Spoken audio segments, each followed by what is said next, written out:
Psalm 39 and verse 6 states this: "Surely everybody goes around like a mere phantom. In vain they rush about, heaping up wealth without knowing whose it will finally be. But now, Lord, what do I look for? My hope is in you. My hope is in you."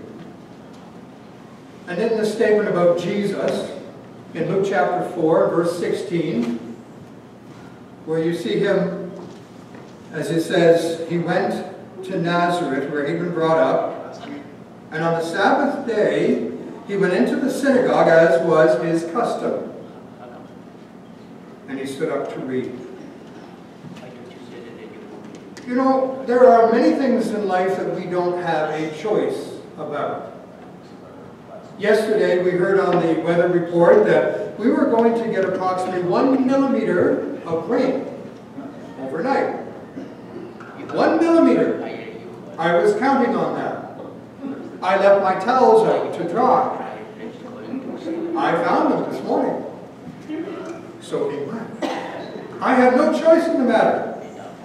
4 o'clock in the morning, I'm watching the beautiful lightning show and seeing the rain coming down in torrents, like my wife said. And standing there in the window at 4 o'clock in the morning, and I said to myself, I have no choice. This is the way it is. There are so many things in life that perplex us because we don't have a choice.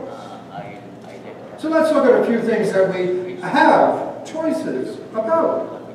For one, we have a choice whether or not to get a pet. A few years ago, we brought Buddy into our home. He's changed it completely, believe me. But you have a choice. You can get a cat, you can get a dog, you can get a ferret if you like. It's your choice. Here's another choice that some of us have. We can choose to save money. I said some of us. Or spend it. It's a choice. We can choose to give money to worthy causes. We can choose to give money to the church. We can choose to eat healthy or not. I don't know how many bags of chips we have in our house this weekend. It's a choice. We can choose to exercise or not. It's a choice. We can choose to read a good book or to listen to a good book or not. We can choose to get excited about even today or not. We can choose where we will spend eternity. Very important choice. It's our choice. We can choose whether or not we're going to get involved in the local ministry. It's all about us. It's our choice. Think about this for a moment. Jesus was born to be the Messiah. Isn't that right? He was the only one who could be the Messiah, the Savior of not only the Jewish nation, but the entire world. What a tremendous responsibility was laid upon his shoulders. You know, he had a choice. He had a choice. He had a choice to do what he was sent to do what God, his Father, had called him to do what he had agreed to do. And in his first public act, he declared his intention clearly. He revealed his choice. He starts his ministry. When? On the Sabbath. And if you're wondering what the Sabbath is, it's the Jewish Sunday. It's the day of rest. It's the day of the Lord. And where does he start it? He starts it in the synagogue, in the church. And he makes his declaration. He reveals his choice. He chose the cross. He chose the cross for you and for me. On a Sabbath. The Hebrew word for Sabbath is Shabbat. Shabbat. It means to cease, to rest. It's the Jewish day of rest. On the seventh day, the Saturday, they remember the history of the creation as they read it over again and again in the Torah. How God created the world in 6 days, and then on the seventh day, He rested. Shabbat. Ceasing. Resting. Exodus chapter 20, verse 9. Remember the Sabbath by keeping it holy.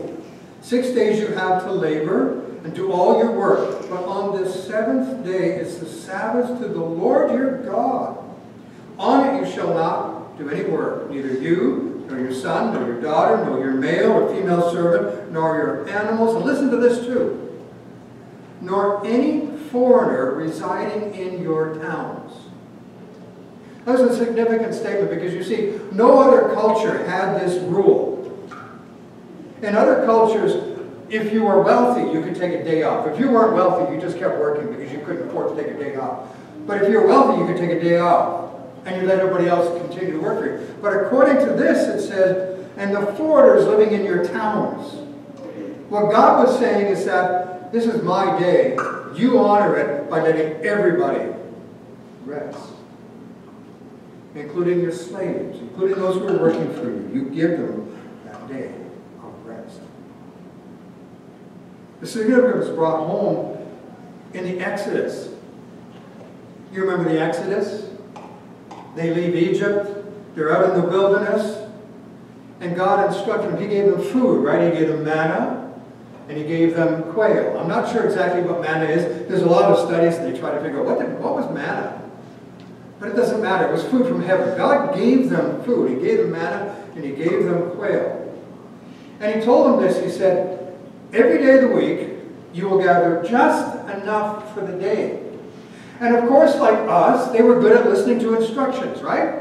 And so some of them gathered twice as much as what they needed. And what happened with the portion that was extra? When they looked at it, it was rotten. And then He said, on the sixth day, then you're going to gather twice as much. And they were thinking, like us, following good rules. They figured, no, we're good. And they didn't go out and gather twice as much. And then when they got up the next day, where's the food? It's not like Gimli right now. We can go to the food trucks. There wasn't any there. They didn't listen. And God was teaching them the fundamentals. 6 days you work. You got to have some time off. You got to take time to remember me. You see, we here in Canada, many of us, not everybody, but many of us, take a 5-day week for granted. We work 5 days, and I love this aspect of working a 5-day week.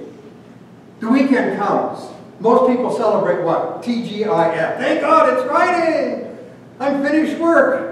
And they all cram into the old Chevy station wagon, and they head up to the lake, and they cram into 2.5 days, everything that they want to do, and then they go back to work exhausted. Wait a minute now, we're not figuring it out, are we? We need a day of rest. We need to be grateful for what we have. We need a day of rest. I was remembering Singapore, that country city. Do you know that in Singapore they work 354 days of the year? It's expected of everybody to work 354 days of the year. You get 1 day off. It's their New Year day. 1 day off a year. Can you imagine? You've been waiting and waiting and waiting for 364 days. You've been making plans for your day off. And you get sick. Then you go back to work. And wait for another 354 days. See, God wants us to remember the importance of resting and remembering Him. Resting and remembering is good for the body, it's good for the mind, it's very good for the soul. But we choose. It's our choice. He doesn't force us. He instructs us. He doesn't force us. And so I came up with this title. I heard it many years ago, TGIS. Thank God it's Sunday. Now I'm going to rest and remember. We need a time, at least good time to rest and to remember. God gives us all sorts of opportunities to rest. But we need to remember to take those times. I'm going to give you just one example about how God gives us opportunities to rest. He gives us opportunities to rest from our fears. Now remember when I was talking about the people of Israel. They were following God. Moses was their leader. And God took them out of Egypt. He took them out of slavery. And God took them through a passage through the Red Sea. He delivered them in a miraculous way. And God was feeding them every day, except Sunday. But every day He was sending provision. And He isn't like us. God doesn't forget. He's not like us at all. And sometimes we sort of impose our perspectives of what people are like on God. I remember a couple of times, actually, and I'm glad that my kids aren't here to say this, because they would look at me and go, yeah, I remember that too. You know when your kids are young, and your wife says, don't forget to pick them up after school. I got it. It's locked away. And then I'm sitting at my office going, oh my heavens, I forgot my kids. How could I forget my kids? They're so important to me, and yet there they are waiting there. And of course, when I went to school to pick them up, they were so overjoyed to see me, right? No. But then I think, well, if I can forget important people, well, maybe God does too.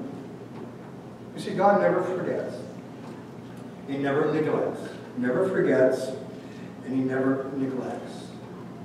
And yet the people struggle with trusting. But God uses these examples and other examples, and He uses the things that He does in our own lives to help us to remember that we can trust Him. That we can trust Him. It's kind of like this. I remember as a young boy, we moved to Germany. And my father chose that we would live in this small German community. And I didn't speak a word of German. My mother didn't speak any German. None of the kids spoke German. I didn't know it at the time when my father was fluent in German. But I didn't know this. And after we lived there for a few weeks, and I'm starting to get familiar with my immediate surroundings. And you know when you're young, how even the immediate surroundings, a couple of blocks is like a whole world. It's big. My father says to us one day, let's go for a walk in the countryside. You know, I was terrified. I was scared because I'm thinking, what if we get lost? We can't speak German. They can't speak English. We're going to be lost forever. And I was so scared. But I can still picture in my mind, we're walking down the path. And I'm feeling really scared. And I look up and I see my father. He's got this big smile on his face, and he's marching along and walking along. And I can remember the feeling. He's not afraid. I'm not afraid. He's not afraid. I'm not afraid. And I remember, actually, I can picture in my mind again. I put my hand up, and he took my hand, and we walked along. And I wasn't afraid anymore. And it's a good reminder for me to choose to trust God. To choose to trust God. Every day God provided all of the necessities for the people of Israel as they were leaving and moving into the new land. He never once neglected them. He never once forgot them. They still struggled with Him. But all along He was saying, trust me. Trust me and I'll give you what you need. But the key here is to trust is a choice, isn't it? It's up to you and I to make that choice, to trust in God. The problem is that we struggle to let go of control of things. We want to control our world around us. We want to control the things that happen, but we can't. Just like we couldn't control the weather. We were planning on an outdoor service today. Did you bring your lawn chairs just in faith? Or were you smart and said, I'm going to believe the weatherman this time? This morning, not last night. See, we can't control a lot of things. But you see, God will never neglect us. God will always provide what we need. But we need to choose to trust Him. And one thing that can help us in our faith is taking time to rest and remember. Taking time to rest and remember. Sometimes it goes against what we think is common sense. I can't just trust. Oh, yes, I can. But I got to let go and let God. You know something? Here's reality. The weary are the most reluctant to trust. The weary are the most reluctant to trust. So we need to rest and remember. Rest and remember. We need to take time. The time that God gives us to rest and to look up to Him and say, I don't know where I'm going, but as long as I'm with Him, that's enough. That's enough. Does anybody remember here or when they learned how to ride a bicycle? I know some of us are a little bit older. You remember learning how to ride a bicycle? What was one of the most important lessons that you had to learn? Aside from balance and getting the pedals to move, what was the most important lesson? How to, what? Stop. How to stop. Let me tell you this story about a young boy who's learning how to ride a bicycle. They had a nice long driveway, but they lived on a hill. And his father had bought him this really, really nice bicycle, brand new. And he had the fringes on the handlebars. Remember those? The fringes that hang down on the handlebars? And he had those little clacky things on the wheels that made a noise as you turned it. And he was so happy. He also had the training wheels on the back. He was so excited. But he was bored because all he could do is go up and down the driveway, up and down the driveway. And he got tired of his father saying to him, do you remember how to stop? I remember how to stop. You remember how to do that in the old bicycles? You had to push backwards on the pedal, and it would slow you down, and it would stop you. Days after days after days, his father took him out, up and down the driveway, back and forth. Do you remember how to stop? Yes, I remember how to stop that. Finally, the big day came. He was going to leave the driveway. And he was going to be independent, and he was going to go down the hill. And his father kept saying, do you remember how to stop? Yeah, I remember how to stop that. Okay. Get on the hill. Started down the hill. Bicycle's going faster, faster, faster, faster. It's going so fast that the wheels are vibrating and shaking. And his father's yelling at him. And he yells back, Dad, I don't know how to stop. Crash. Remember how to stop. Remember how to stop. God reminds us to rest and remember. To rest and remember. So again, I'm going to go back to Jesus started his ministry in the church, in the synagogue, right? On the Sabbath, or Sunday. He makes his declaration on the Sabbath on the Sunday. Let me ask you a question now. What did Jesus do on his last Sabbath here on earth? Think about it.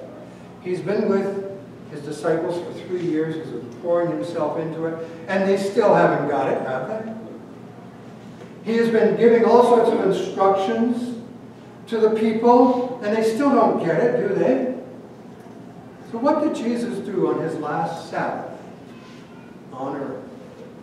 Did he have a series of meetings with various committees to talk about how they were going to organize everything?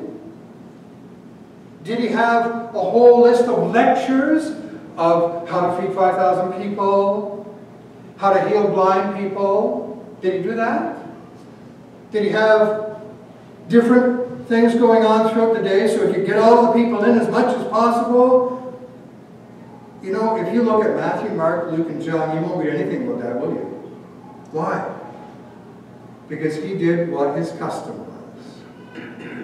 He went to the synagogue on the Sabbath.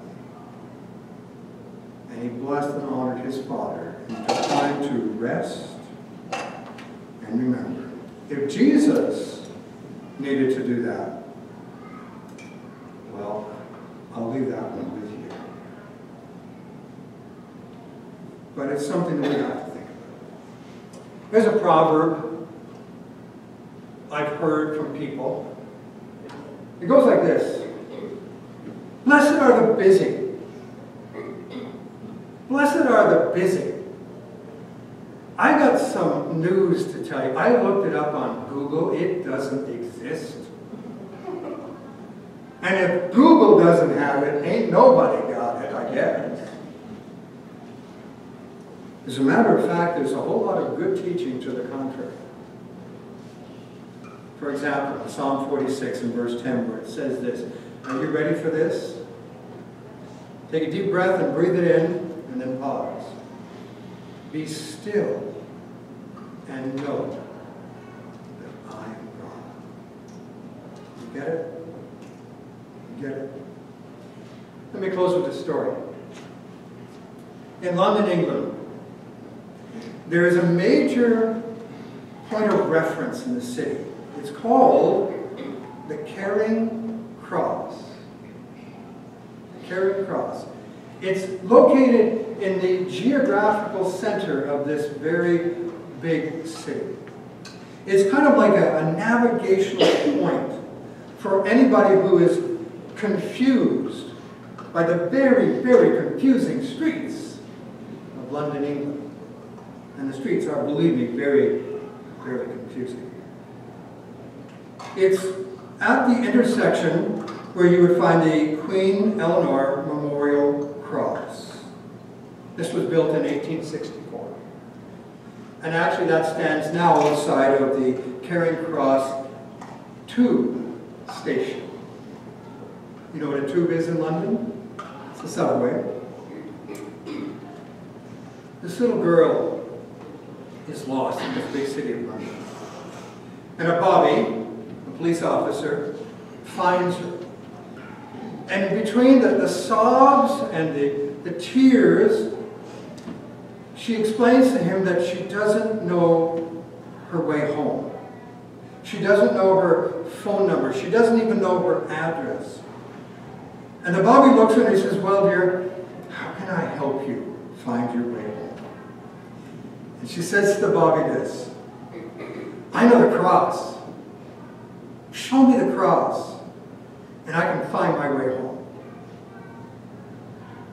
Do you get it? The day of rest and remembering.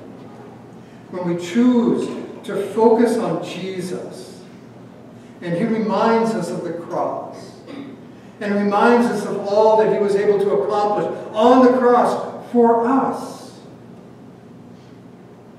And he restores and he renews our faith, our trust, our vision, and we get our bearings straight once again. We put our hand in God's hand and we say, I'm not sure where I'm going, but as long as I'm with you, that's all right.